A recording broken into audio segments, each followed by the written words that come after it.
Are there monsters among us?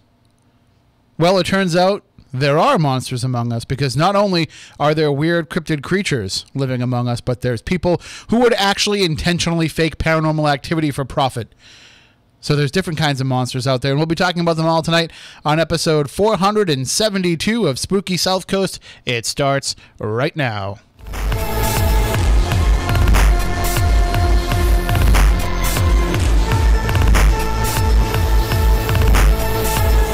Good evening and welcome to Spooky South Coast. Tim Weisberg here, along with the silent assassin Matt Costa. Science advisor Matt Moniz he's out and about on the road for work, and Stephanie Burke is up at the Legend Trips event at the Houghton Mansion that I could not be at tonight because I had prior commitments today. But we are here to talk with you about the paranormal, as we are each and every Saturday night, and we have a packed show for you tonight. We're going to start things off by talking to our friend Greg Newkirk of theweekinweird.com. Weekinweird.com, you know, catchy name. Wonder where they came up with that. No, I'm just kidding. No, but they do have that website, and of course, and you know them from the Traveling Museum of the Occult and the Paranormal. They are going to be, well, Greg will be joining us in just a few moments. Matt's going to get him on the phone for us to talk about the story that they released on weekinweird.com this week about an effects company faking haunts in paranormal locations. So we'll find out more about that with Greg coming up in just a minute or two. And then later on in the show, we'll be joined by Linda Godfrey. You know her. You've heard her on the show before. She focuses on stories of strange monsters and just creepy stuff. She'll be joining us to talk about her new book, which will be, you know, if you haven't read any of her books, this is probably a great one to kind of kick things off with. Monsters Among Us, an exploration of otherworldly Bigfoots, wolfmen, portals, phantoms, and odd phenomena. Sounds like, you know, just regular right before you go to bed reading for us. But we'll be talking with Linda about that coming up in just a moment. While Matt gets Greg on the phone, I will just say this. I know that I have been bashing American Horror Story over the last couple of seasons. I didn't even watch last season, but I was very intrigued by this week's season premiere. If you haven't seen it, check it out. It's kind of a bit of a like a Paranormal Witness ripoff, but so far it's got my interest. So hopefully that holds out, and hopefully they keep it going. See, it always gets me interested, and then they lose me when they get into all the weird stuff, and you start seeing like leather-clad gimps walking down the hallway and all that kind of stuff. That's when it starts to lose. That's when it turns into a Ryan Murphy show for me, and that's when I start to lose interest a little bit. But certainly a good start to that. But you know, that's fictional paranormal activity. That's fictional horror, and we know what to expect from fictional horror and fictional paranormal events. It's a different story when you're paying good money to go into a place and to is he's on there? When you're going into a place and you're expecting for everything to be on the up and up. The story broke this week on weekinweird.com. Greg Newkirk and Dana, they run that website together. They do a fantastic job chronicling all things in the paranormal world, sometimes even the stories we don't want to hear about and talk about. And this one is one that it shocked the paranormal world. And we're going to bring Greg on right now. Or it doesn't seem to be working, Matt. I can't bring him on. Matt's going to fix that. Poor guy's going to run back from room to room to be able to make this work. But this story, if you haven't seen it yet, go to weekinweird.com and you can read it in its entirety. But when I read it, I mean, I saw that Greg was, you know, asking some questions on Facebook about it. But when I actually read the story, my jaw dropped. And I still have yet to pick it up. And Greg joins us on the line right now. Good evening, Greg. How are you? Hey, what's going on, man? Hey, great to talk to you again. It's been a while. I know. It's good to be back. Well, but, you know, we talk all the time kind of online, but we love having you on the show because you always bring a different perspective to things, and you've been doing a great job with weekinweird.com. Oh, thanks, man. And when I saw this story, I got to tell you, my heart sank a little bit because as somebody who runs paranormal events, and you being somebody who goes to paranormal events, who works at paranormal events as a featured guest at a lot of these things, this is something that this news could completely change that end of what it is that we do. And it's a story about a Kentucky special effects company, or Kentucky Special Effects, is that like Kentucky Fried Chicken, that actually specializes in going into haunted locations and faking activity, but unknowingly to the people who are coming in and paying to be part of these events that happen at these locations. It's not good. So how did you hear about? Because we're all working in this field. We're all dealing with the owners of these buildings all the time, and there's been a few locations that have been accused of this on their own, but I've never heard anything about this. How did you even get tipped off to this to begin with? Totally by accident. I was looking for, as you know, my wife Dana and I, we run the Traveling Museum of the Paranormal and the Occult, and it's something that we take to a lot of these different events. And the bigger it gets, the more we have to get like new rigging and new things to stage all of the items and show all the items. And so I was looking for someone who specializes in building the kind of props that you see in haunted houses, because we wanted to keep it with the theme. And so I was looking for people in our area, and we're in Cincinnati. And so I started to look in, Cincinnati and in Louisville, Kentucky. And sure enough, this guy's in Louisville. And when I was looking at his webpage to see the kind of things that he built, I noticed that there was a part of his webpage that was dedicated to real hauntings. And when I clicked on it and started to read all the things that this guy said he'd been doing for different companies and private individuals, I couldn't believe it. I mean, it was everything from faking things as mundane as orbs to making entire groups of people feel physically ill at the same time. It's just incredible. And so locations, they contact this company and they contract them to come in and to make it seem like there's actual paranormal phenomena taking place, so that those who are paying money to come in and experience that will go home having said experience. Exactly. And he says that he's done it for some of the biggest locations in the country. I'm assuming that, kind of off the record, he told you some of those locations. He didn't tell me outright, but he heavily implied a few of them. I emailed a couple of them and have not heard back. I don't know if that's considered an admission of guilt or not. But there's a few, and they're ones that anyone who has any interest in the paranormal would know of.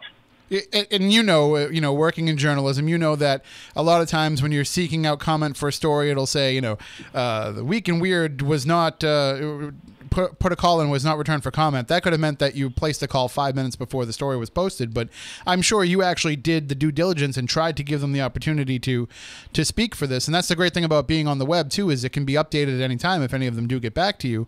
But I think you're right. Absolutely. I don't think you're going to hear from anybody that will come on, even saying off the record, oh yeah, we've hired them, because this has become such a big moneymaker for a lot of these places. Yeah, absolutely. And I mean, it's frustrating because on one hand, I can see what the guy's doing, and his whole point is, if an investigator is really worth their weight, they will be able to figure out that something's not right. And I agree with him. I think that that's true. I think that a seasoned investigator would first look for the reason and figure it out. But who it's really unfair to is to the amateur investigators. But on the same token, some of these people are only going because they want to have that experience happen. Right. So it sucks because who's really right and who's really wrong. Well, I mean, I could understand, and I'm sure that when he is doing these, and you probably got into the intricacies with him of who actually attends some of these events, but I'm sure that he's not doing it when, let's just throw out TAPS, for example. If they were going to, the TAPS home team, the group that actually goes out and does the investigations apart from the TV show, that this is an organization that's made up of seasoned investigators with 20, 30 years experience. You're not going to try to pull this off when they're coming in there. It's probably designed for when you have, October 28th open ghost hunt night for $30 a head. It's probably those people that you're talking about, those who would not know better. Right. I think what his team actually does is they try and blend in with groups of people that have paid to be at this place. So, you can have a couple of people who are there just for the thrill seeking, and then you can have a couple who are like, oh, this is going to be our first ghost hunt, and they've got all of their equipment and everything together.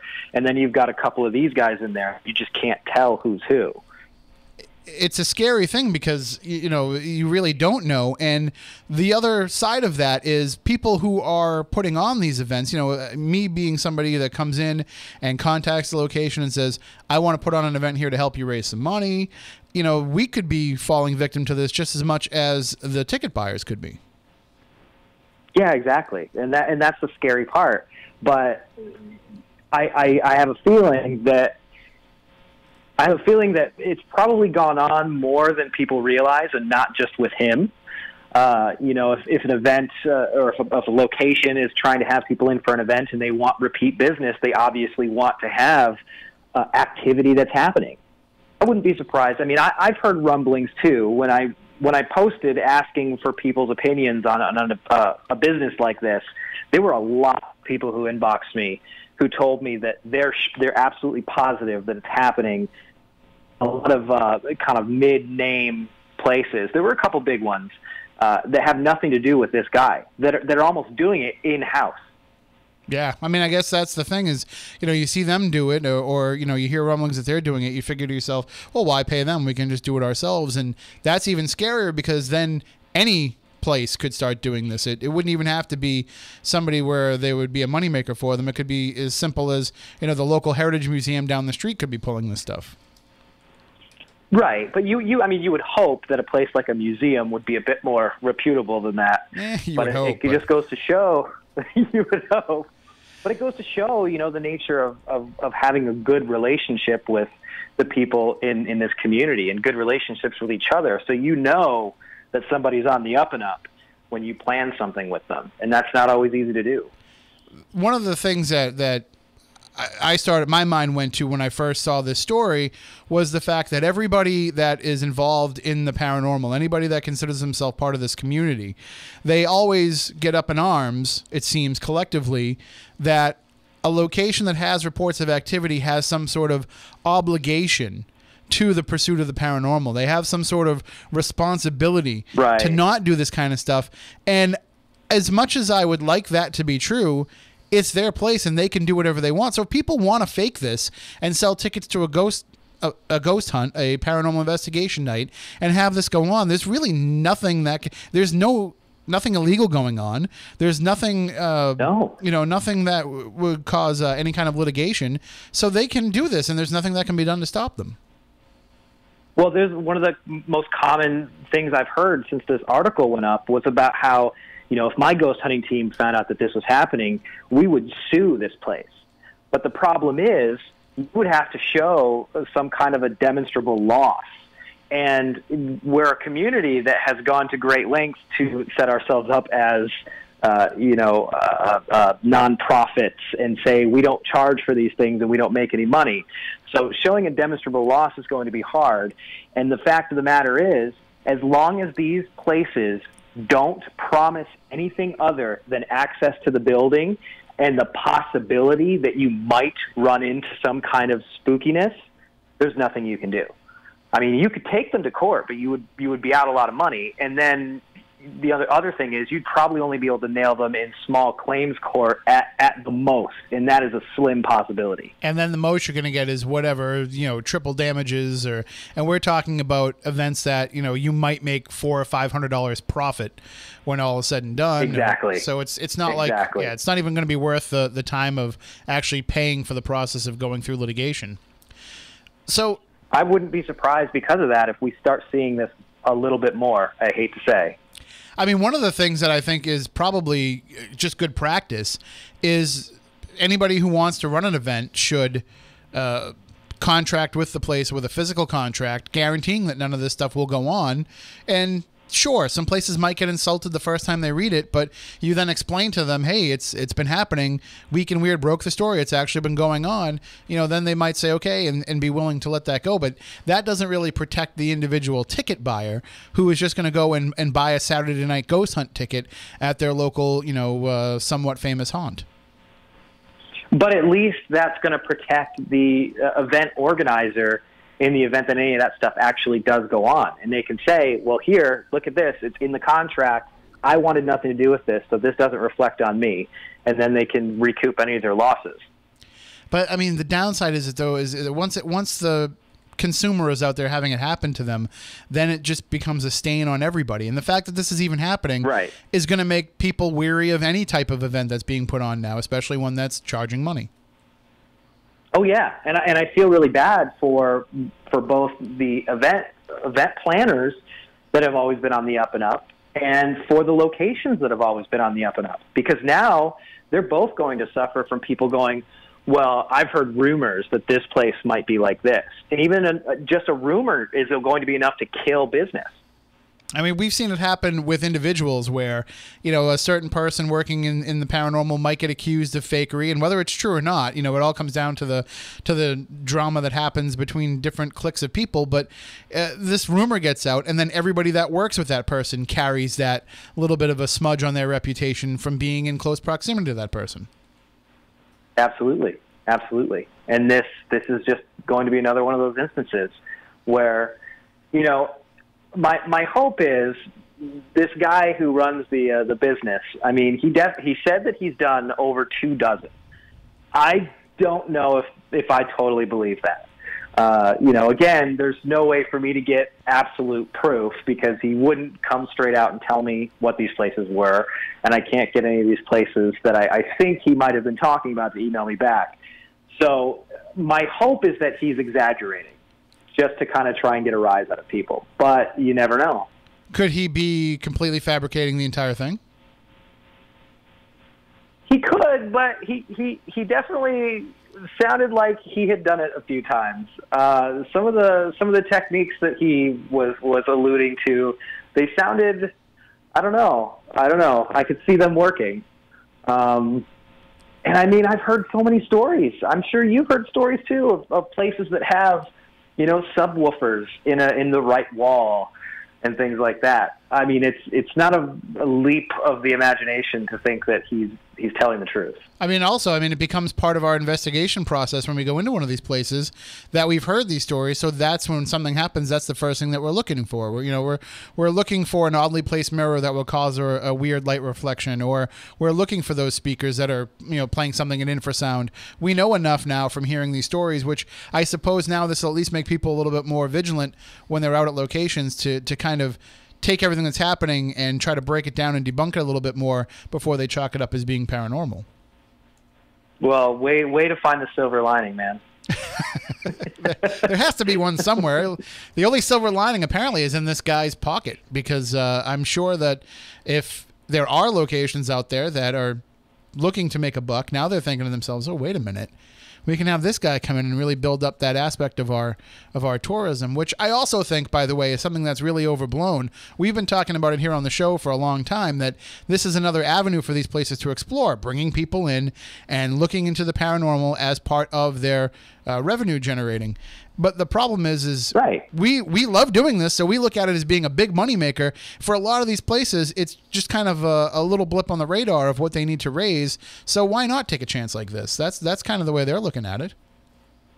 Oh, well, I talked to the guy who runs the Belvoir Winery, and he said, you know, people think that we're just rolling in dough because we do these events. And he said, but really, we break even on them. And the reason that we even do the events to begin with is this place has so many reputations that if we didn't, kids would continue to break in. And that's a huge liability for us and will result in worse than breaking even at the end of the day. Mm-hmm. So they almost feel like they're obligated to do this because it provides a safe alternative to kids looking to get their kicks by breaking in. Is it sick and twisted that I'm thinking in my head, like, where can we go that we can hire this guy to come in and we can bring in some of the best, we'll get the TV investigators, we'll get the best of the bunch, and we'll have them come in and see if they can't figure out what's going on. You know, it could be Candid Camera Paranormal. Well, see, the caveat there is he did say explicitly he does a lot of work, and if he's not sure, not 100% positive he can get away with it, he won't do the job. And he says there's been a few he's turned down. Well, we can never invite Tenny to that because it'll just turn into Tenny giving the guy more ideas of how to fake stuff. He just walk in and point out, oh, that's happening there and that's happening there. Yeah, he's like, you should have done you should have done this instead. Instead of using the fishing line, use dental floss. It's far less conspicuous in flashlight. Yeah. So let everybody know, of course, we know that you're coming up this way. You're coming to New England in November as part of Amy Bruni's Strange Escapes event at the Mount Washington Hotel. But where else can we go out and see the Traveling Museum in the coming weeks and months? We have an event that we just announced. It's going to be a kind of a fun little 3-night small intimate event in Waverly, New York. And we'll be doing something we haven't really done much before. We'll actually be giving a presentation on some of the weirdest evidence that we've collected from some of the objects here at our home base. So we've got that coming up. Obviously, we got the Mount Washington coming up. We will be at Mackinac Island in the UP in October, next month. And then if anybody wants to know where we're going to be, they can always go to paramuseum.com. And just visit the museum, and all of the dates are there. And that's where you have the live video feeds too, right? Yeah, we've got a live video feed. It's up 24/7. There's a chat room there. We try and switch out the objects. We'll have a different object every week, and we do live EVP sessions and things like that. So people in the chat room can ask questions, and we try and keep that as interactive as possible. And if I'm not incorrect, we'll be spending some time on the high seas together next year as well. We will be disappearing into the Bermuda Triangle together. I couldn't think of a better bunch of people to do it with. Absolutely. What a way to go.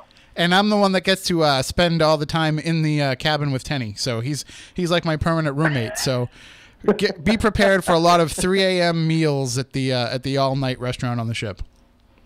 Oh, man, you're speaking right to my heart. I'm still trying to catch up on the sleep from last May, but I wouldn't trade a minute of it. It was so great. Well, we'll try and make it even more tiring next time around. Excellent. Looking forward to it. All right. Well, thank you, Greg, for joining us. Thank you for bringing the story to everybody's attention, and we're interested to see where it goes in the future. Hey, thanks for having me on, man. All right. Have a great night. Take care.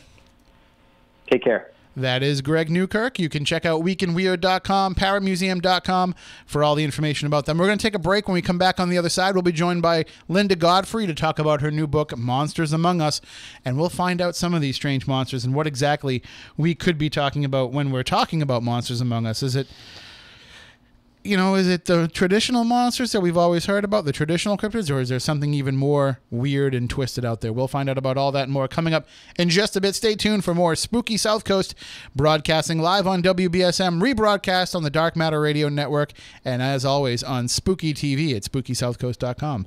Back in a bit.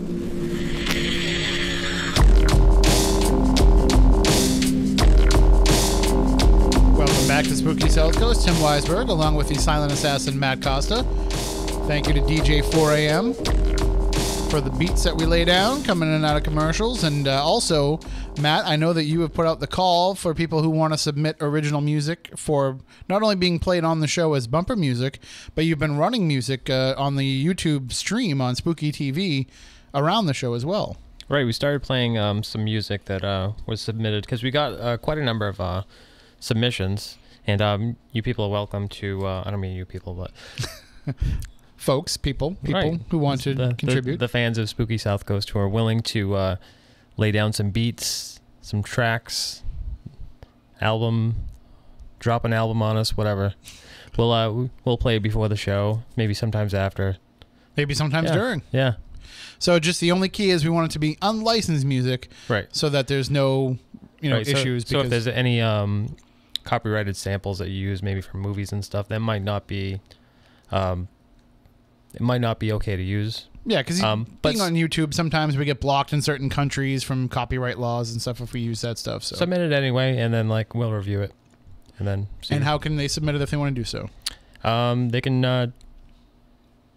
Just Spooky Crew. Yeah, just either find us on Facebook. I feel like finding us on Facebook is the most effective way. Okay, so or Twitter. Go to the Spooky South Coast page on Facebook. You can follow Spooky SC on Twitter. We're also on Instagram at spooky_South Coast. So all these different ways to get a hold of us. Let us know if you have some music you want to contribute for use on the show. We're happy to use it, happy to feature you, and we'll make sure we give mentions out there. It's not like we just steal your music and don't give you any credit. Matt always puts all the information up on the screen there for you. So, all right, well, let's get into the really strange part of tonight's discussion, as if it wasn't already strange enough. Joining us, we have author, investigator, and artist Linda Godfrey. She's the author of more than 17 books on strange creatures, phenomena, and people. She's a frequent guest on national TV and radio shows, including Monster Quest, Lost Tapes, Monsters and Mysteries, Sean Hannity's America, Inside Edition, Coast to Coast AM, Public Radio, and many, many more.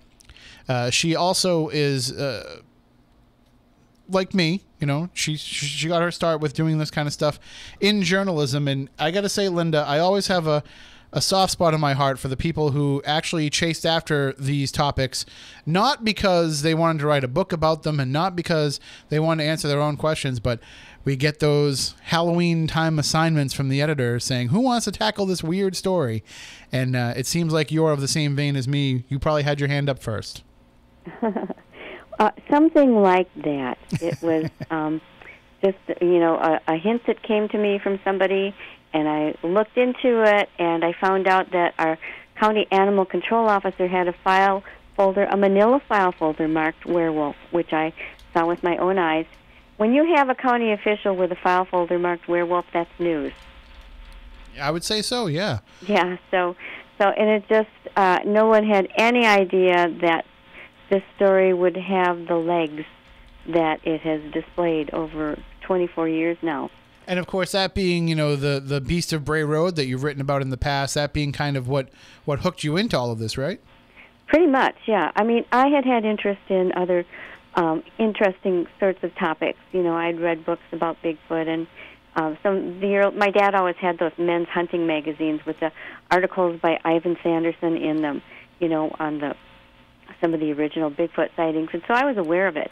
But I never thought anything about things that looked like werewolves. I mean, to me, that was just Hollywood or fairy tales, something like that. So when people from my own hometown were saying that they were seeing what looked like a werewolf, and most of these people just didn't seem like they were hoaxers. I couldn't see any advantage that they had.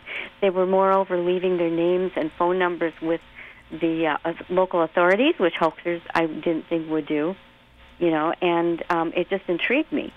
I wanted to know what it was and what they were looking for, and it wasn't a Halloween type story, but it was that kind of dead space over New Year's Eve. That's when it appeared. So it was the end of December and into early January, and 1991-92, and we were just. I think my other article for that paper was a scintillating story about the elderly couple that played the piano at the local nursing home. Seriously, that's what it was. And they put the New Year's baby on the cover. This wasn't even the cover story. Well, I was going to say, one of those stories that you wrote ended up turning into a book and a career, and I don't think it was the piano-playing couple, but I can understand, though, too, that for a lot of people who want to come forward with having an encounter with something strange and unusual, there's got to be something about when a journalist contacts them to want to talk about something like a creature such as this, because I can call up a reporter and say I saw a ghost. I can call up a reporter and say I was abducted by a UFO. Mm-hmm. And really, most reporters just want to kind of get your account, if they even give you any credence at all. But when you're talking about something that was a physical creature, that opens up a whole new door of investigation and a whole new level of scrutiny for the person who might be asking the questions. Right, because it was doing things like, it was being seen eating roadkill. It scratched a couple of people's cars. It was chasing cars, chasing kids that were out sledding. And some of those kids, one of my own sons knew very well and told me he was sure he wasn't lying. So it was out there and it was doing things. And I actually felt a responsibility to let people know that this thing was out there and to try and find out if it was something dangerous, because the local authorities were giving really ridiculous explanations, such as, well, it was probably a coyote that leaped up for some reason and was caught just momentarily in the headlights, so that it looked like it was 5.5 to 6 feet tall, and then fell back down again. But that's not what people were describing at all. So and then I also had the thought, even if it did turn out to be something really explainable, it sounded like folklore in the making. And I thought, well, how often do you get a chance to be in on the ground floor of an honest-to-goodness folk tale? So even if it was that, I thought that it deserved to be written about and recorded at least, and these people interviewed. And, when I did talk to them, they did not seem like liars. They were scared yet, many of them. Some just didn't even want to talk about it. So, and here we are 24 years later, and, it's really become known worldwide, much to my surprise. Well, I think it's really interesting that you took the approach of what, the hipster journalists of today would call the meta approach to the story, that, even if there was nothing to these sightings, the fact that the story could have been the fact that people were having these sightings. And so the actual event becomes as newsworthy as what it might be that they're actually seeing. And I think that's lost on a lot of people, especially when it comes to these creature sightings. Yes. Is who cares whether or not there actually is a creature? Sure, you'd like to be able to prove that that's the case, but the fact that all these people are reporting it, right, it's just as interesting to me if there isn't anything there and they're also having these experiences. Yes, I thank you very much. Yeah, because that is really what has kept me going. There is still this mystery. If there's nothing, why are people all over the United States, Canada, South America, and really the world? I mean, I started getting letters from other people, within weeks. As soon as it went out on AP, I remember I got something from the Virgin Islands saying they saw it there. It was just all over the United States and everywhere. And why are all these people seeing this particular-looking creature? It just, it's like it's a condition of the human consciousness or something. And that I still find a great mystery. We will, later on in the program, we'll get into the idea of what some of these creatures could be. Mm-hmm. But certainly, just documenting and chronicling the experiences people are having with one creature is going to start to lend itself to hearing reports of other things. And, eventually you're chasing after this Beast of Bray Road and following up on the story, and then you hear about something else that pulls you in another direction. Right. Did you kind of become the person that everybody went to with their monster stories?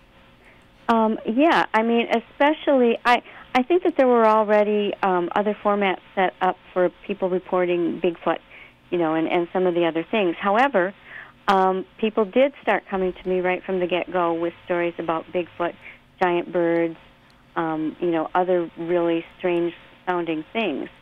So while I was mainly focusing on what I like to call the unknown upright canine, which drives my editors crazy because it's not a sexy title like werewolf, but the other things were coming into me as well, and it just seemed that the late great investigator John Keel was right, and where you get one type of creature, you often have others, and so he invented this term that he called window areas, where it's like there's some window from somewhere that all these things are coming through.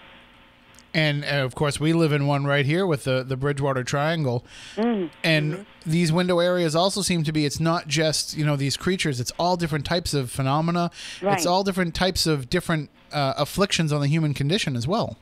Right, yeah. You get UFOs, you get strange lights, you get orbs of all types and descriptions, all kinds of odd things. So, and in fact, I've written a book on that actual topic. My next one, coming out in October, is about just that very thing. Wow, so we have you kind of right in the middle of promoting one book and on the verge of the next one coming out. That's... Yeah, it'll be out soon, in October 11th.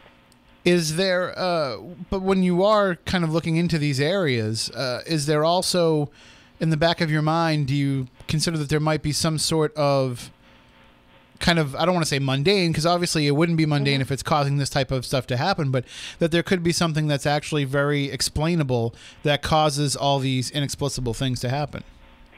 Well, I try to. I mean, I really do keep it in mind that science, human science, continually reinvents itself and comes up with ways to detect things that we never dreamed we could detect before, and a lot of people will say, I still hear this all the time, people say, well, I only believe it if I can see it, smell it, or hear it.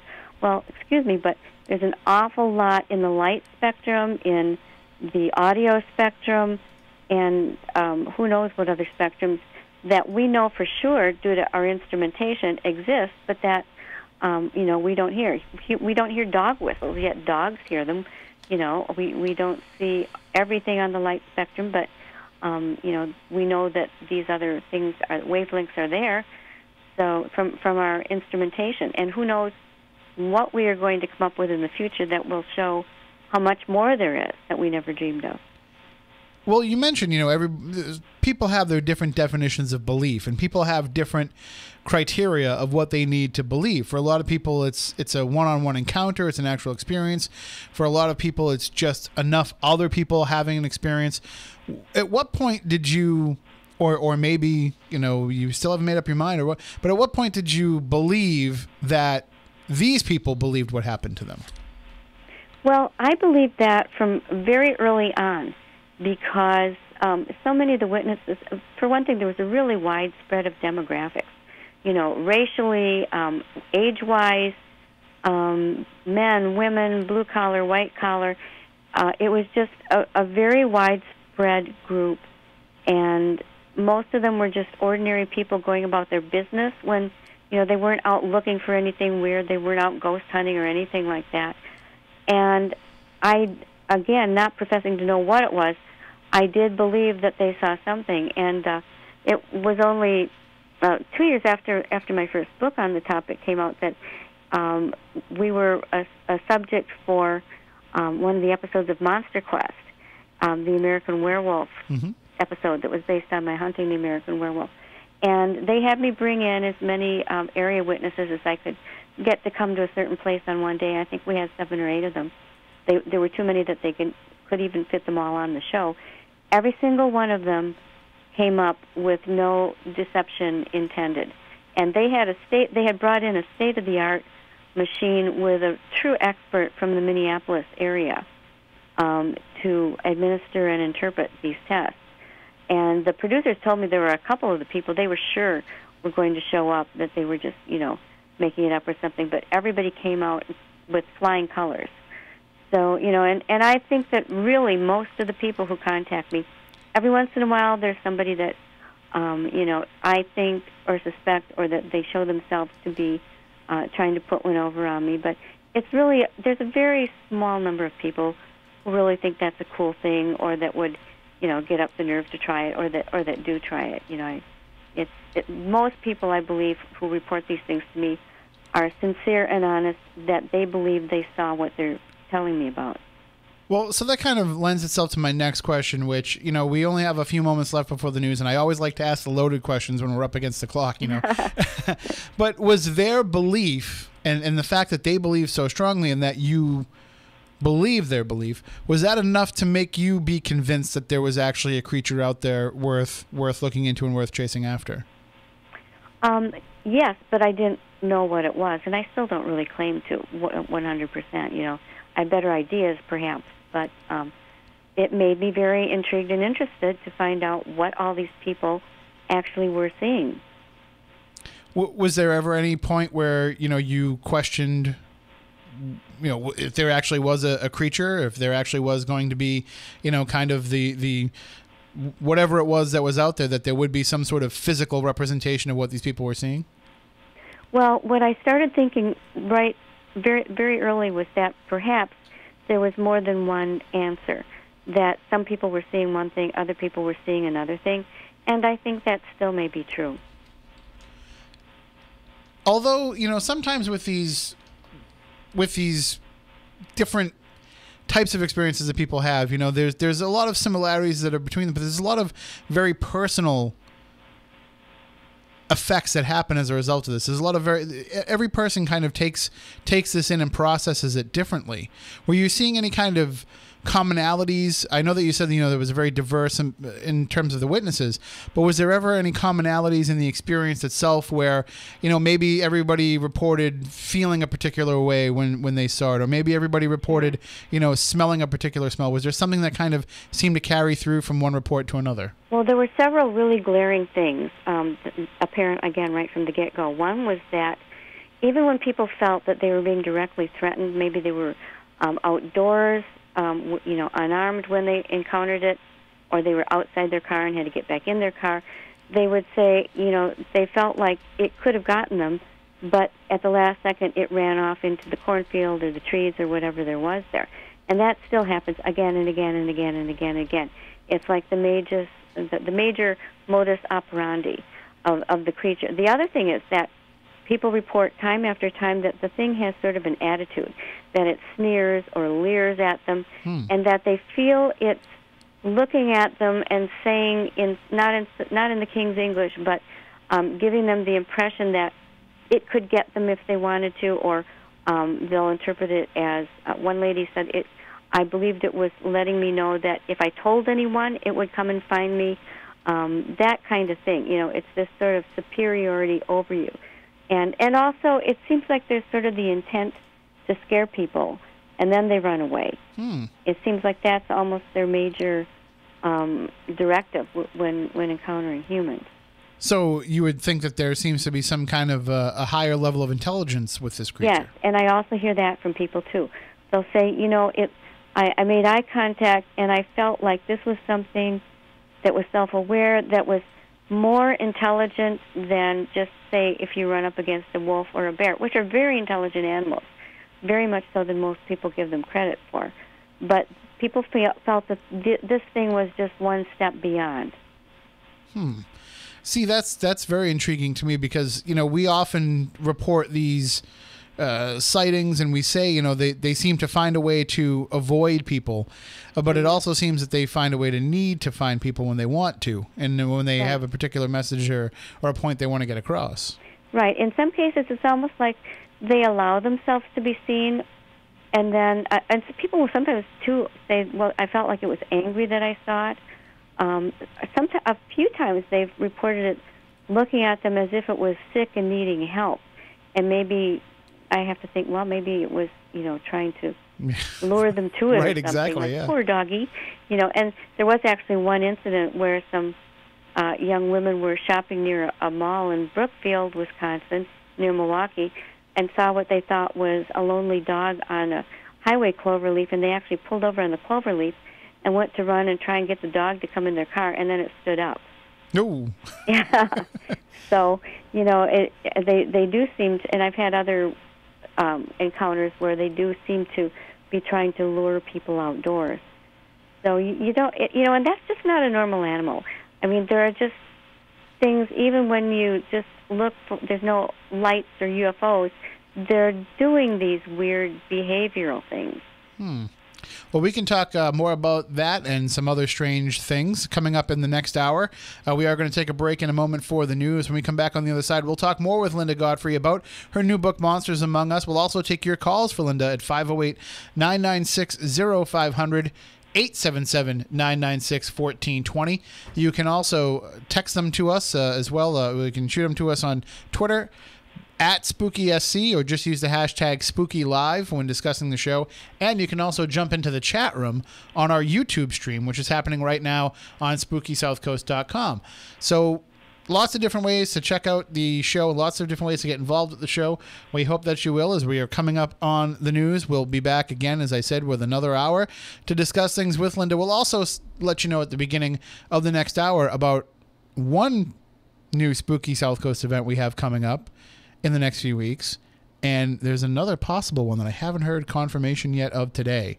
But the word should be coming down any minute that we'll be doing this other event. So I can kind of give a little bit of a teaser about that. But hey, it's Halloween season. People are calling. They're saying, Tim, can we get something on the books? Can we have a little event to get things going and to help us out while people are interested? And I can't say no.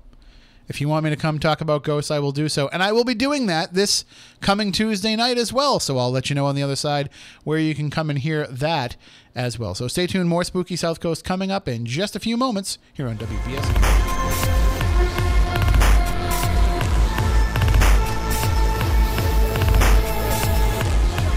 And welcome back.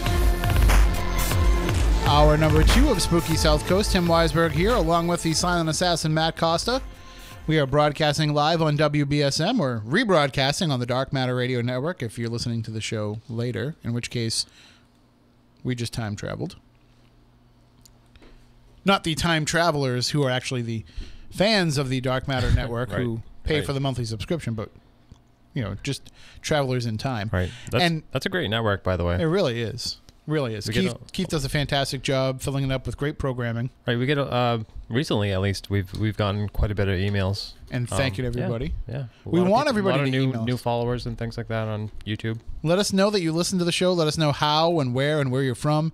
Just shoot us an email, spookycrew@spookysouthcoast.com, or give us a shout out on Twitter @SpookySC. Lots of different ways to get a hold of us during the course of the week. Speaking of during the week, and I did get a question, by the way, Matt, in the chat room during the news. Somebody said, that's a real Coke behind Tim on the desk. And yes, it is. It's a 2-liter bottle. And sometimes you will actually see me drinking out of the 2-liter bottle. I do not drink an entire 2-liter bottle of soda during the show. No. I usually just buy one because it's cheaper. I'm frugal. It's more economical. I'm frugal. It really It's is. like $1.80 for the 20 ounce. Right. And it's like $1.98 for the 2-liter where we buy it here in the plaza. So I do that, and then I take the rest home and drink it later. So, you know, I just want to clarify that so nobody thinks I'm totally like all hopped up on Coca-Cola tonight.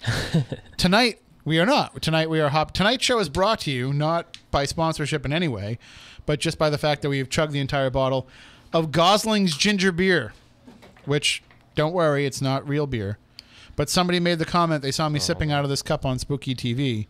So they saw me sipping out of it, and they thought that we were drinking pina coladas because it's in the little Dixie cup and it's yellow, but it's Gosling's ginger beer. It's delicious. So, yes, it is. Big fan of it. It's really good and refreshing and great for during the show. We're going to get right back into the discussion with tonight's guest, Linda Godfrey, in just a moment. Just want to let everybody know about a couple things coming up. First of all, this Tuesday, for anybody local, I will be at the New Bedford Library in the main branch giving a presentation called Ghosts of the South Coast. It's based on my first book. And basically, I'm going to take people on a little paranormal journey across the South Coast, all while sitting in the library. We're going to check out the true stories of some of the most famous haunts across the area, including the Ferring Tavern in Wareham, Fort Taber, Fort Rodman in New Bedford, which you just saw on Ghost Hunters last week, and also the Lizzie Borden Bed and Breakfast will be featured in that, as well as some other little smaller stories. It's free of charge. Refreshments will be served. So come on out to the main branch of the New Bedford Public Library Tuesday night at 7 o'clock to come hear me talk about Ghosts of the South Coast. And then we also announced, speaking of Fort Taber and Fort Rodman and Ghost Hunters, we just announced this week, just a few days ago, that we will be returning. There will be a Spooky South Coast Paranormal Investigation Night of Fort Taber, Fort Rodman on October 29th. That's just a little over a month away. Come on out and check it out with us. We will investigate all the different batteries, and we'll investigate the fort itself and the military museum. All happening on October 29th. Tickets are $99. They are available on SpookySouthCoast.com. Just go to our website, and you'll see the little event link on the side, and you'll see the calendar. It's on there as well, and you can just click right on that and purchase your tickets right through there. And it's going to be a great night. We're going to give you, food. We're going to give you snacks, drinks. We're going to give you presentations, and we're going to give you full access to, well, mostly full access because we got to watch out for safety, but to the Fort Taber, Fort Rodman entire park. We will have it for the whole night, October 29th. If you've ever wanted to check it out legally, because you're not supposed to go all around there and poking your head around and crawling into things at night, we will have unfettered access, and you can come and join us on October 29th. Get your tickets now by going to SpookySouthCoast.com and get them now, because there may be another event coming down the pike as well for the following weekend. Not there, but somewhere else. And let's just say it'll be our first investigation, I think, within the Bridgewater Triangle. So you don't want to miss that. Well, I mean, I think a lot of this area is within the Bridgewater Triangle, but in Bridgewater proper. So hopefully once all the details come together for that, basically we're just waiting on a committee to give the approval. They called us. They asked us if we could do it. Of course, we're happy to, but we just got to wait for the committee to give us final approval, and then we can announce that event. So stay tuned to our Facebook, to our Twitter. We'll have all that coming up probably in the next day or two.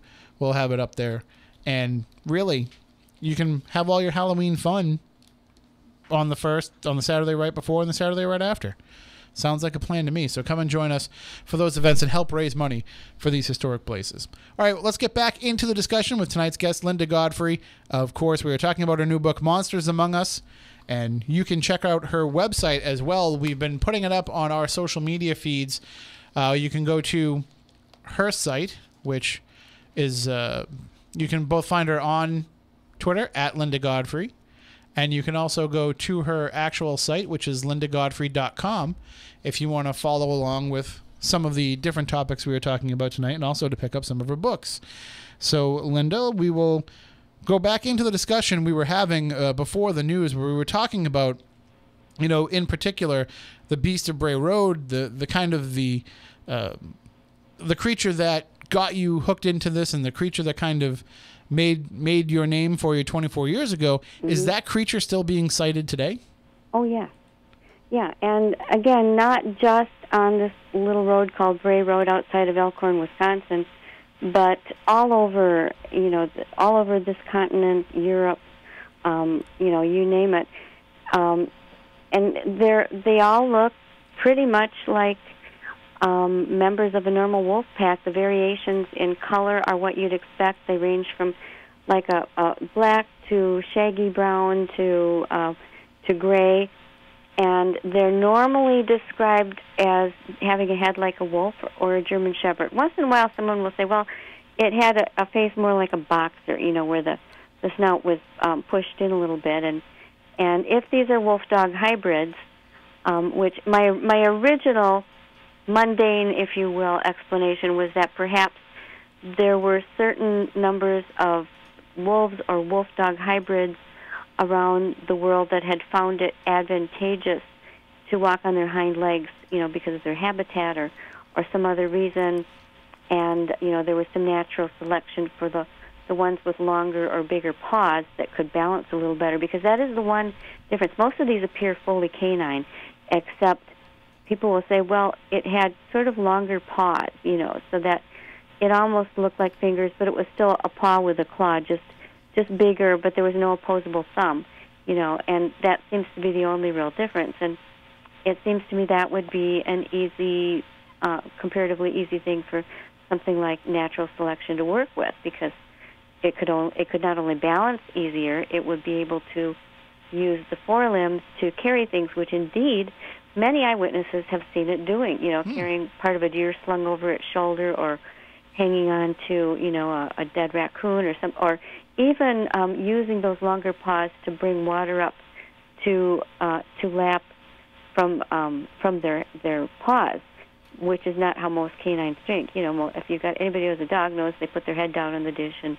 lap, lap, lap. My little dog even has a rhythm to it. He'll lap like 3 times and then stop, and then 3 times and then stop. You know, they all have their own little patterns. But this is a really unusual thing to see, for witnesses to see a canine putting its paws together, dipping water, and then licking the water out of their paws. And certainly, even if that was just a circumstance of natural selection, that's still pretty newsworthy, because it's not like this is something that's been, you know, proven zoologically yet. No, it has not. And, you know, I talk to authorities whenever I get a chance to. I talk to wolf experts, and I even talked to Rolf Peterson, who for many years has managed the wolf study up in northern Michigan, where they've had wolves out on an isolated island and had a really great, they were able to collar them and fly over them all the time with helicopters. And I said, have you ever seen any members of that wolf pack standing up, running on their hind legs, or doing anything like that? And he said, no, I've never found one that did, which makes these things that do this behavior in front of witnesses even more mysterious. And I've looked at it from the angle of perhaps deformed hip bones or back bones or, all different, just raking my brain to come up with these things. And I've never been able to get any rational, normal, understandable medical reason that these creatures, or even any other type of reason that a scientist could see and affirm as to why they would run on their hind legs. Well, I can tell you, in my limited expertise, that it is entirely possible for this to happen, because I saw just today on Facebook a video of a cat that gets really excited and stands on two legs and holds his arm up in the air while he walks around. Any mammal can do it. Dogs, there's a great, one of my favorites is there's a merengue dancing dog that you can see on YouTube. There's another wonderful one of this bear who had lost a forelimb, and both its paws looked injured like it was in a trap or something, and it runs just beautifully.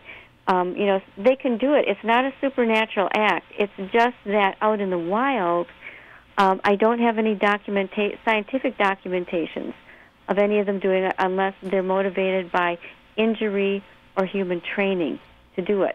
In other words, there aren't any scientists who are collaring and studying wolf packs that run on their hind legs. They just don't come across it from what they tell me. We do keep getting a question in the chat room from Corey, who is also chases after these type of creatures, also researches strange creatures as well, and wants to know what your opinion is of the Gables film, if you're familiar with that. The Gable film? Yes. Was totally proven a hoax. There was a really good Monster Quest expose episode done on it. I was involved in it. I went there to Michigan. I visited the filmmaker myself. I saw all of his 70s snowmobiles and his 70s camera gear. I have my own photographs of it. I saw the expanding foam that he used to simulate guts hanging out of the supposed victim.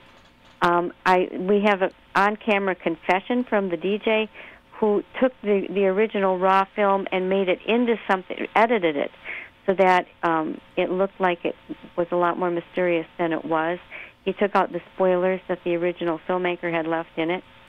All that has been admitted and proven, and there's absolutely no doubt that it was a complete hoax. It was done so that they could sell more CD records or CDs of this particular song or legend about the Dog Man. And speaking of the Dog Man, there was a question in the chat room from Raven, wants to know about what the Native Americans say about these creatures, going back even before the more modern reports that you've been chronicling. Right, and that's a great question, and I always preface this by saying there is no Native American one monolithic belief, because these were different peoples, different tribes. Many of them have different ethnic backgrounds from one another, and they have different cultural stories about them and beliefs. But the ones I have spoken to personally, and I have interviewed some different tribal elders and even one Ho-Chunk elder who is also an anthropologist, very interested in this topic. And what they tell me kind of generally boils down to the fact that they believe that the Dogmen and the Bigfoot are both at least part spirit creatures, and that they were completely spirit creatures, but they learned to come here. They found the openings between the worlds, and that they can still go back and forth between them when they find it necessary or expedient to do so. And that is why that sometimes people will, they seem like they're completely flesh and blood when they're here. They leave footprints. They have babies, or at least they're seen carrying babies around. They eat. They scare people. People who get close up to them see their fangs, and they seem completely flesh and blood. But then you have other people who will see them sometimes morphing or seeming to half vanish or be invisible altogether. Many times people will report emptying automatic clips into them at close range, and the bullets don't do anything to them. They just sort of fall down, and the creatures run off. I have a whole chapter on that in my new book, and that's pretty prevalent with both of these. And also explains, according to those people that I've interviewed, why you don't find the dead bodies, because they go back. If they know they are going to expire, they make it through to the other world again, or their friends somehow drag them there and get them there, or bury them, one or the other. Well, you mentioned the new book, Monsters Among Us, an exploration of otherworldly Bigfoots, wolfmen, portals, phantoms, and odd phenomena, which is coming out on October 11th. But you also were talking, too, about the idea of these creatures being transdimensional. And you have a story in the new book about a 400-pound creature that actually emerged from a portal, and people actually saw this. Yeah, and you're probably talking about the chapter about Skinwalker Ranch. Yes, and that's something that, when I worked on the television program Ghost Stalkers as the researcher for that, and they were very much looking for stories in which there are portals where, ghosts could be coming in and out of. But I found that these portals often are more associated with these flesh and blood monster creatures like you're reporting. Yes, and the reason that I talked about that book by George Knapp and Colm Kelleher, about Skinwalker Ranch, was that for the past several years I've been assisting a southeastern Wisconsin property owner who has sort of a mini version. Trust me, it's not the full scope, not anything like that full scope of the actual Skinwalker Ranch in Utah, but many of the same phenomena occurred. And we actually the owner had up to 3 different trail cams going at once, and I always wanted to bring mine out there, but he wanted these to be only his own photos, so we went with his 3, and he had some good equipment, and we usually didn't catch anything, but at one point we had like a whole half-hour series of this developing light form that was a dead ringer for what the original book would call the orange light structures. It was this orange structure that formed in the tree line, and then at the end there was this blobby black blurry thing that looked like it came out of it. And we've had lots of different weird footprints out there, large canine prints that are just the hind feet. You don't see any, so apparently it's walking on its hind legs. We've had other ones that look sort of like hooves, except they're filled in U shapes. They're very odd. Just all kinds of different prints, weird light formations, sightings of the Dogman. Fairly recently, in the past couple of years, we've started having sightings of a Bigfoot around his area too. 3 different sightings of what I call the cinnamon-colored or reddish-colored Bigfoot by different people at different times that didn't know one another. So, so it does seem like there's something there that things are emerging from.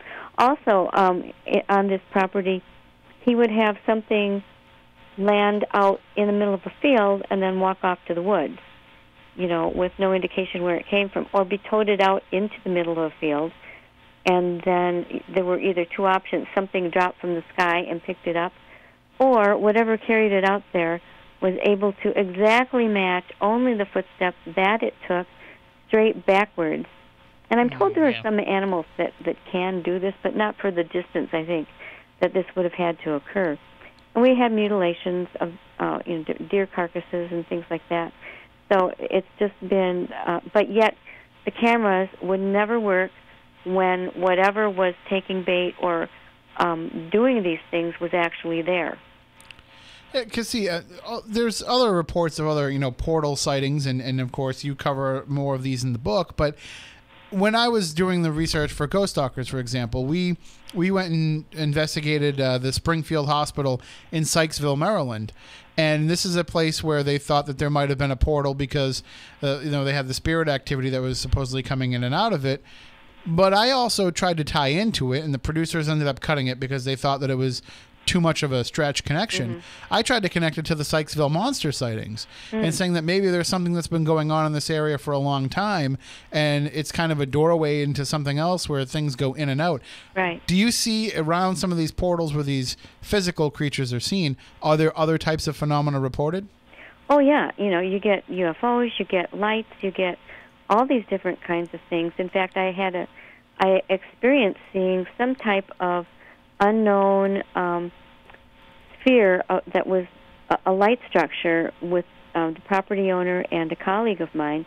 It came across a field starting from the point where the mutilations and that sort of thing had taken place, came all the way across this hayfield and stopped 30 feet from our car where we were sitting making observations, about 30 feet up in the air, about 30 feet from the car, and my colleague shined a flashlight on it before I could take a picture, unfortunately, and it like hesitated for a moment. We all had that same impression, and then it just sort of powered down the same way, some of the newfangled light bulbs power down. It's hard to describe it any other way, and we all just yelled because there was no way that what we had seen was physically possible. That it just popped, that it came across the field, was remained lit, and then when the flashlight hit it, it just waited a second, and then it just popped away. It was just completely inexplicable, and it was coming from the exact area also where that one, what looked like a portal. I won't say it is a portal because I don't have any way to know that. Sure. To be totally honest, and it is sort of a speculative stretch, and I go through that, my own discomfort with even talking about something like a portal with this landowner. And the landowner, by the way, is a former math teacher and physics teacher from Chicago who has a brother who is a physicist, a much decorated physicist, something that he has some knowledge of. But the other thing is that, and I'm totally unequipped to really go into detail on this, but what I can say is, and this is, not just me, it's borne out in many of the new news reports and books on this, is that our top scientists, and these are just the ones we know about, there are probably people doing work that, that hasn't even trickled back to the masses yet, but they are coming up with equations and formulas that predict that there are such things as other dimensions, and that there are very most likely places where these dimensions will intersect or connect, or even can go back and forth. Now, what they've shown to be possible so far in that respect, we're talking about microparticles, pieces of atoms, the very, very tiny things. But there are others who speculate, well, if it can be shown that it's possible for these little, tiny microforms to go through, then maybe the macro forms, larger animals, also will be shown. And again, I think that science is still, we're probably just on the verge of really breaking into what all that means. But it is something that is being postulated and predicted by our best minds and highest mathematical geniuses. And I'm not going to argue with those guys that it's impossible because, I'm sitting here in southern Wisconsin and I can't see a portal with my own eyes, when they're showing that in formulas and equations that work in, by the way, in every other way that they can prove them, they're borne out. It would have to be like these things, these formulas and equations were perfect in every way except for this one inexplicable place where they predicted other worlds, other dimensions, and the possibility of connections between them, and that doesn't make sense either. So I think that in that case, you can't say, well, it's total bunk to talk about portals because, it may be possible. And I can buy into the concept of portals because I do believe in the idea that there could be multiple dimensions, multiple realities rubbing up against each other in certain spots, and I can buy that. I can understand that concept, but what I start to worry about is, that's fine. That being is going from dimension A, coming into our dimension B, and then going back to dimension A, fine. These stories, and you chronicle some of these as well, the idea that there's actually beings here in this dimension that can change who they are and shapeshift and manipulate their physical appearance like that to me is something that I find extremely creepy because that could, that lends itself to the idea that there really are monsters among us and they might even be closer than we think. Exactly. And, of course, just the idea that there's something there shape-shifting and taking different forms and mimicking doesn't necessarily have to be from another world or realm. Some people have postulated that there are simply entities that are not in a form that's visible to the light spectrum that human beings can perceive, that they're there, but they can also somehow interact with us or show their own intent to mimic a form that's already here, and so you get these sort of phantom-like things. They're phantoms to us, but that's a thing that's already been here with us. This is a different thing than the idea that somebody's visiting us from another realm or dimension. That it's a natural part of the Earthscape. It's just not normally perceived by us. That's just, that just kind of weirds me out to no end. And I know. It's not that I like that. It's just that this is an explanation.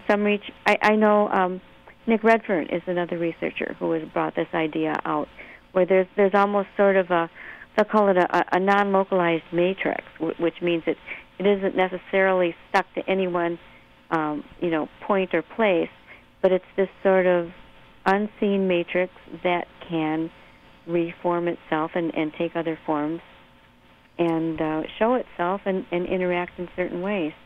I mean, maybe that does also explain the idea of, like werewolves, where it's not just that the person can only transform into a wolf, but that just happens to be, what's kind of in our mythology and in our mindset, so that is what they become. Right, and then there's another whole thing with, Native Americans often have the belief of shapeshifters, and this is something that requires a lot of study and different things, and it's almost more of a projection of, say, some people might call it psychic energy, some people might call it an astral body. There are different terms, but that they believe, sort of like the Tibetan tulpas, that there can be thought forms that can be solidified so that other people can see them. And that's another way of coming up with sort of the same effect. Well, one of the stories and that's mentioned in the press materials for the book is that there's actually a woman who transforms into a wolf-like creature in front of a church congregation of 200 people. This is something that happened that 200 people actually witnessed? Yeah, they did. From what I understand, from the main witnesses were a family of 4 that were sitting in the front row, and it was kind of a U-shaped formation, and they happened to have the best view of it. And other people saw parts of it. It didn't last. It lasted only for a few seconds until the creature was sort of taken down by the ushers who were right nearby there. But what they all saw was a woman who stood up and screamed, and then the next thing they knew, they were looking at this tall, gray, furry creature. And it then was subdued, and they didn't see that again. It didn't happen again, and the church is no longer there. This is one where I really hesitate. I kind of wrestled even with putting this in the book, and I met with the people face to face several times and interviewed them and re-interviewed them, checked out every detail and fact that they told me. Everything checked out. They were impeccable witnesses, and just a nice, pleasant, middle-aged couple. He was a Vietnam veteran. They didn't want anything from it. They'd stayed quiet about it. This happened, some time ago, and they had lived with it all this time, and they finally just felt like someone should know that these things were possible. But this was still something that happened, in somewhat modern times. We're not talking about something that happened 200 years ago. No. This was a couple of decades ago. But still, they felt very strongly that people should know these things are possible and that they exist. And they didn't know whatever happened to the woman or anything else like that. But and the actual building where that happened is no longer there on the property. But it was pretty shocking. It's a very shocking story, and I thought about it. I prayed about it. I talked about it with my editor, and I finally decided, it just probably wasn't up to me to just edit this one out as long as everything checked out. And they even signed, affidavits statements saying that to, the best of their knowledge, this was true and factual. So I had pretty much done everything I could do other than, administer polygraph tests, which I just don't have thousands of dollars to use. So it's in there, and it does. I mean, it fits so perfectly also with the theme of the book, and I think will give some people a lot to chew on when they read it. No pun intended. No pun intended. No. Well, that's right. And that's something that we should stress about the book Monsters Among Us. You're not just taking legends and lore and urban legends and sharing them with people. I mean, these are things that you've researched, people that you've interviewed. I mean, this is as close as you can get to finding out the truth behind these stories. Well, that's what I always aim for, and of course, I've kind of accepted that on this side of the veil. I may never learn the exact true answer, but if you put enough facts out there, and you might have noticed also, the other thing that I'm doing with this book is I thought, so often people who study different things in the paranormal will divide ourselves up. Like I'm a paranormalist, I'm a cryptozoologist, I'm a ghost hunter. I don't bother. I only hunt Bigfoot. I only hunt where we divide ourselves up, and so we're missing a lot of the commonalities between many of these phenomena. And also, people always ask me about moon phases and things like that.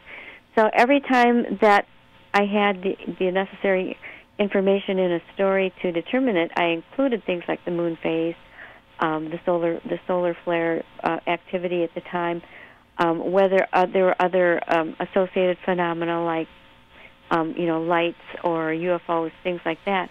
And I think that's the kind of study that may start finally getting us somewhere as to seeing whether these things are related, or maybe there's some weird truth that nobody's even guessed at yet. When putting this all together, though, and looking at the whole of its parts, and looking at kind of the way it will be perceived by people, I mean, it's a lot of fantastical information to take into account. But I'm assuming that you must agonize to some degree over tone and the way that you want to approach the way that you report this, or maybe it comes naturally because you've been a journalist. But it means a lot when you can share these people's stories and do it in a way that doesn't discredit them in any way. And it's something that I find a lot of writers can't do, but there are quite a few good ones, yourself included, who are able to do that. Thank you. Well, that is something. I mean, if I think a story is totally bogus, I don't see any point in inflicting that on people. I'm only trying to get at true experiences. So, I talk with people, and I did work for the newspaper for 10 years, interviewing, maybe 1 to 4 people a week on any large number of topics. You kind of get a feel for talking to people after a while. Mm-hmm. And I always have a great respect for those witnesses that, so often you can just see that they're struggling to come forward. They're struggling to tell you about it. Sometimes the stories come and drip. They'll tell you just so much and then say, well, there was this other thing, but I know you're going to think I'm completely crazy. And then it turns out to be something that I often hear from other people, and I'm able to reassure them that, nope, heard this one many, many times before. Because the stories seem fantastical to the witnesses themselves. Oftentimes, I think that they live in denial of what they experienced for many years until they do hear it from someone else. And then they're finally able to go, aha, there is someone else. Now maybe I can tell it, and someone else will get that same feeling of relief from my story. So, that's where I'm going. But, yeah, and I do agonize over many stories and try and decide whether they belong in the book. And I'm not trying just to tell scary stories. I'm trying to put together something that will at least, if not be totally illuminating, at least provide possibilities for people to think of and places for the mind to go. And I'm always conscious of the fact that somebody much brighter than me might come across this and go, oh, yes, I see the light. I understand what it all is, and come up with the final solution. It's probably not going to be me, and I fully accept that. But because I mean, you look back at some of the the writers that originally brought a lot of this subject to the forefront. You look at Sanderson, you look at Keel. They kind of blurred the lines to some degree as to what's factual research and what's actually just legend, and some of it might even have been kind of just their own little throwing their own little storytelling into it.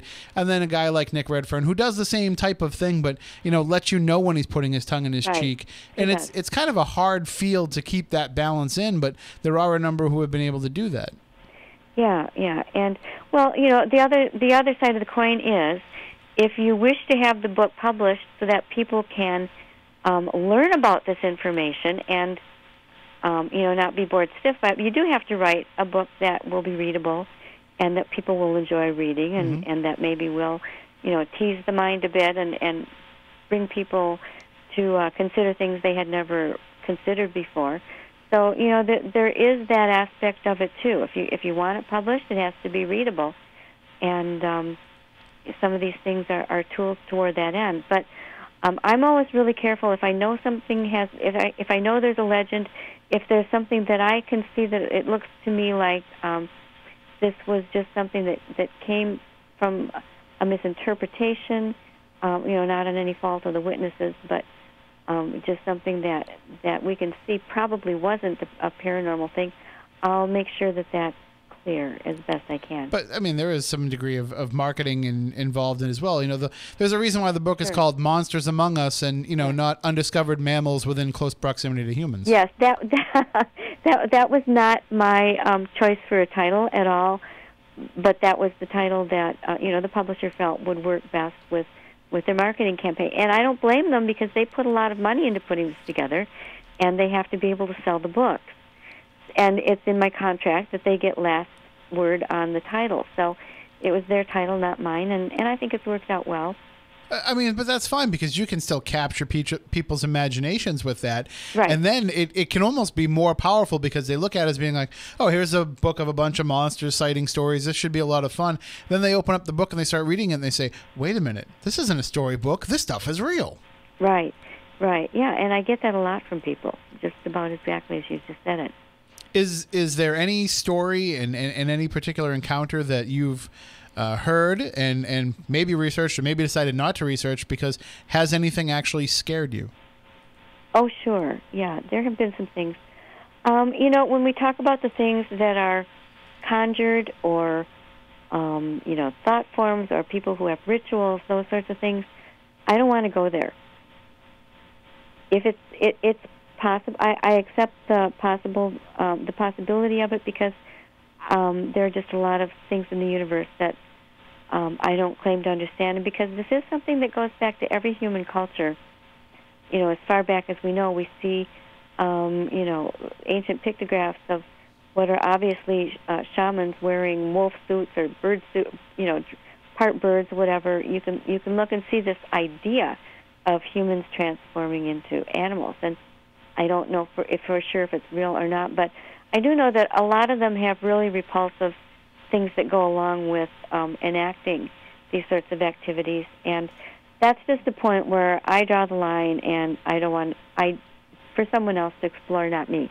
It's just not my thing. So those kinds of things, I just stop.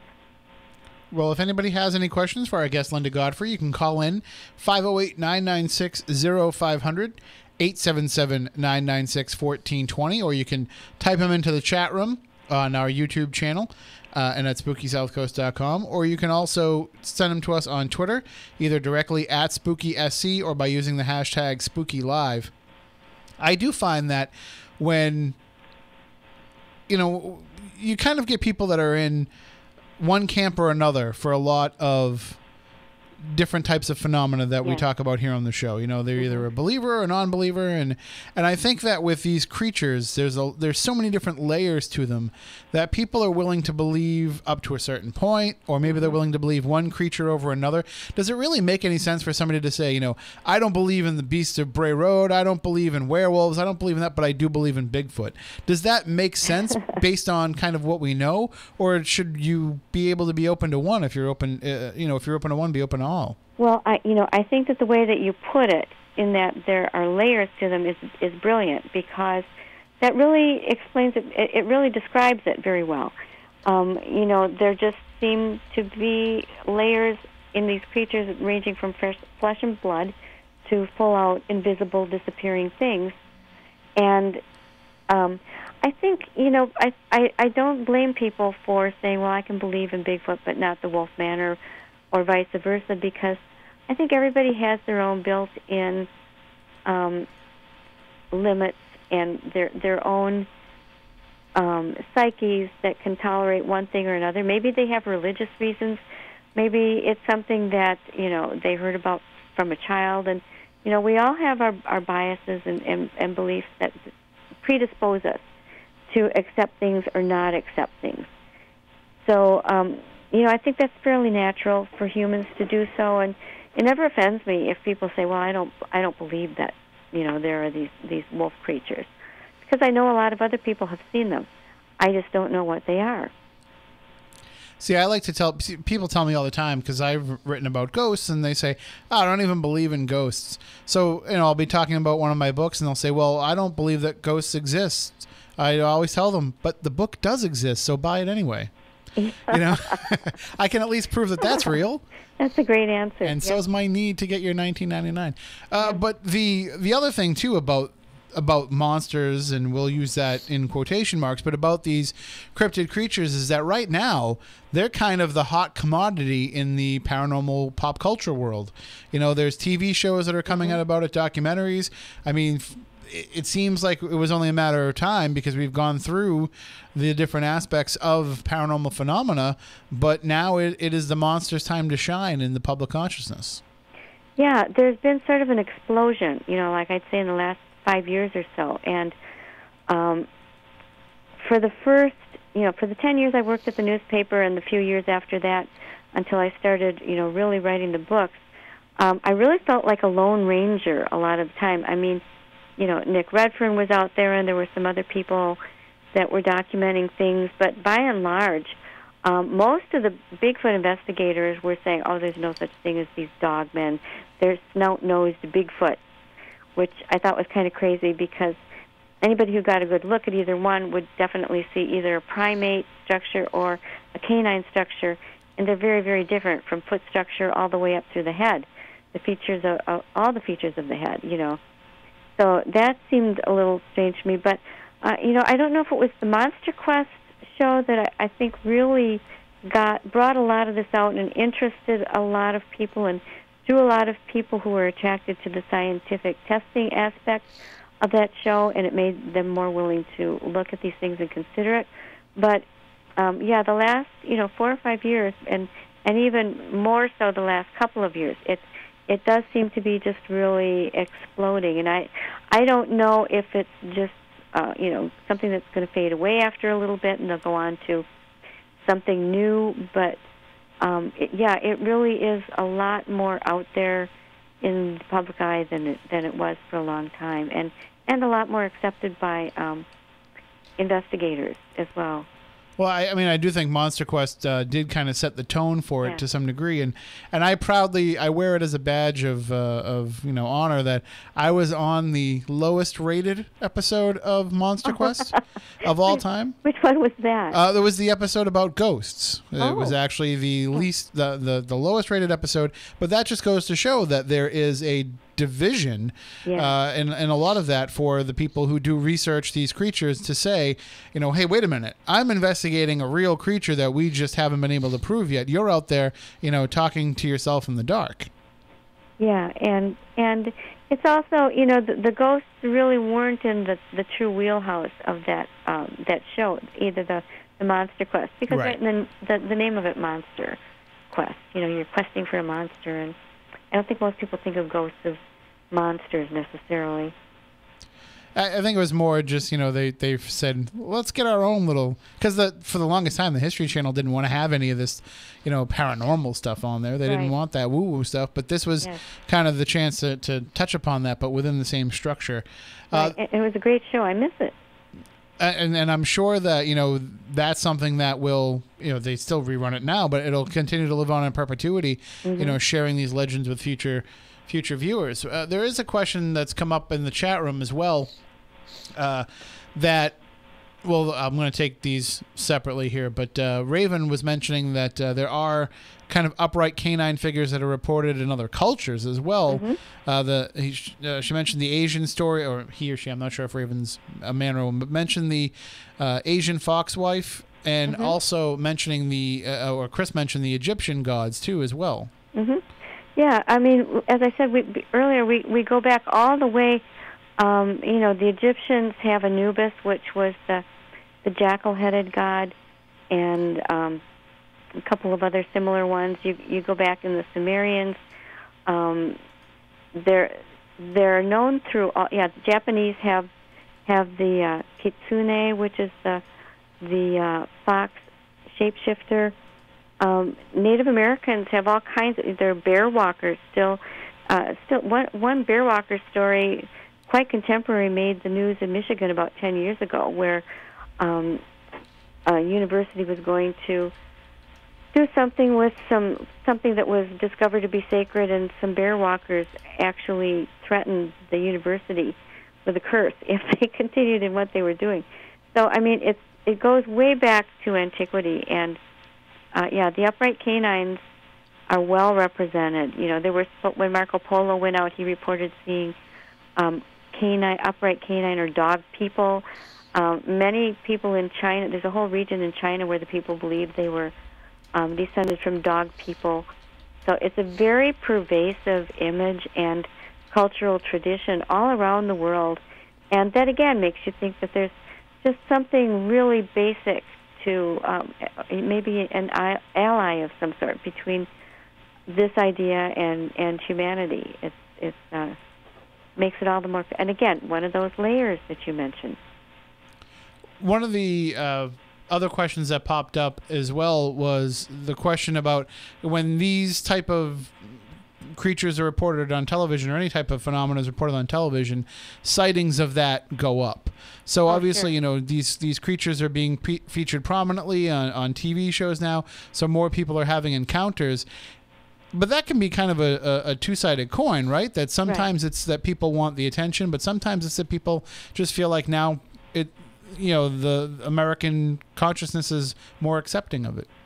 Yeah, well, for one thing, people see that there's a place to report it, and they'll seek out someone to talk to, whereas they might have just stayed quiet their whole life beforehand. And also people having more awareness. Now, when they're out in the woods, they'll see something that before they might have blinked away and said, no, I didn't see that. That wasn't real. They will say, oh, yeah, that's what's on that show. I just saw it. So I think it's a combination of awareness and seeing other people come forward that gives them the nerve to also come forward and risk being ridiculed. Because even with the growing awareness and the TV shows, people are still made fun of, and it's still, a lot of people tell me they told one person, like their mother or their husband or their wife, were ridiculed and then never brought it up again. Yeah, I mean that seems to be more often than not. It's just a matter of finally just feeling comfort with it. Exactly. Speaking of comfort, the final question I have for you tonight is, now I'm assuming that you have yet to come face to face with one of these creatures, but let's just say Linda Godfrey's taking a walk down a wooded path in southern Wisconsin. You come face to face with one of these creatures that you've reported on. How would you react to that? Well, are you speaking strictly about the dogmen or wolfmen? And I'd say probably that, because that seems to be the thing that has held your attention all these years. Yeah, well, I have had encounters with Bigfoot. Oh, you have? And and you can read about a lot of those in my blog at lindagodfrey.com, and I also have told about them in a couple of my books. But I did see the back of some sort of mammal that was 7 foot tall, and it was covered with gray fur, and I saw the spine as it just ran on the outside of a spotlight on a lonely dirt road deep in the heart of the Manistee Forest in Michigan. I was there with a History Channel cameraman who happened to turn his camera the other way right at that moment, but one of the witnesses and I both saw it run across the road and blot out a 7 foot tall reflective road sign as it went. So I may have seen the back of a dog man, and they had reported seeing a tall gray dog man at that spot. That's why we were there. So it's possible that I did see it, and it wasn't my choice, but the witness immediately wanted to leave. They refused to remain there any longer. So we did have to leave. I'm just going to put this out there. That might have been one of the weeks that our usual co-host, Matt Moniz, wasn't in the studio. So you might have just seen him running around without a shirt on. He's not 7 feet tall, but he could look that way if the light shines on him just right. Well, okay. Thank you very much, Linda, for joining us. And we look forward to picking up Monsters Among Us when it comes out on October 11th. And, of course, we also look forward to whatever adventures you have coming your way further down the road that I'm sure you will come back and share with us. I would love to. And thank you so much for having me. You asked wonderful questions, and I had a great time. And we will talk again real soon. You take care. You too. Thank you. That is Linda Godfrey. Check out our website, lindagodfrey.com. It's linked up on SpookySouthCoast.com as well. So you can check it out. If you want to pick up a copy of the book, you can pre-order it, and it'll be coming out in just the next couple of weeks. So what'd you think, Matt? I mean, I know that you're somebody who, you were the cryptid guy on the show when we first started. Right. That was kind of what drew your interest the most out of anything. It certainly sounds like this book is full of very interesting accounts, and as you heard Linda say, that she meticulously researched and talked to people and put the work in to make sure that they weren't just stories. Right. It's kind of like the cryptozoology, I guess, in the paranormal world. You have the potential to have physical evidence, as opposed to like with a ghost or the otherworldly phenomenon. You have it's very abstract, but like with the cryptids, there's the potential to have some sort of like carcass or bones or fur, poop, what have you, whatever it takes. It seems like there's more evidence, potential evidence out there, and I think that's what grabs a lot of people. Well, and certainly it's not going away anytime soon. It's at the height of its popularity probably right now. And we'll have more shows where we discuss those creatures coming up in the future. But next week, we'll be talking with Scott Bruce. He's the author of the new book, The Penguin Book of the Undead. And I have a copy of this book already. Chris got me an advance copy, and I've been reading through it. And I got to tell you, this is unlike anything that you've ever read when it comes to compiling ghost reports and ghost stories, because this is going back to in antiquity. Some of these ghost stories, this is the stuff that I like. This is the stuff that I geek out over. Some of these earliest reports of ghostly encounters. And it strips away a lot of the folklore aspect of it that we have now and kind of gives us the stories as they relate to the people and the culture that were reporting them of the time. And you can take a step back and kind of see the forest for the trees. So I'm really excited about this conversation next week. Again, Scott Bruce and the Penguin Book of the Undead. He'll be joining us next Saturday night here on Spooky South Coast. If you want to get in touch with us at any point during the week, spookycrew@spookysouthcoast.com is our email address. You can also get us individually, Tim@spookysouthcoast.com, Matt@spookysouthcoast.com, etc. But you can also follow us on Twitter as well, @SpookySC. You can follow us on Instagram @spooky_South Coast, like us on Facebook, all these different ways to keep in touch with us on social media. And also SpookySouthCoast.com is the website where you can get your tickets right now for the Fort Taber, Fort Rodman investigation coming up on October 29th, and where we will be announcing our next event once everything comes all together in the next couple of days. So, and we're into it now, Matt. We're into Paranormal Christmas. So we are. It's only going to get creepier. It's only going to get spookier. October 1st, our annual Bridgewater Triangle investigation show. It's happening on National Ghost Hunting Day, which is a new thing. So October 1st, teams get in touch with us. Let us know where you want to go. So until next week, stay spooktacular.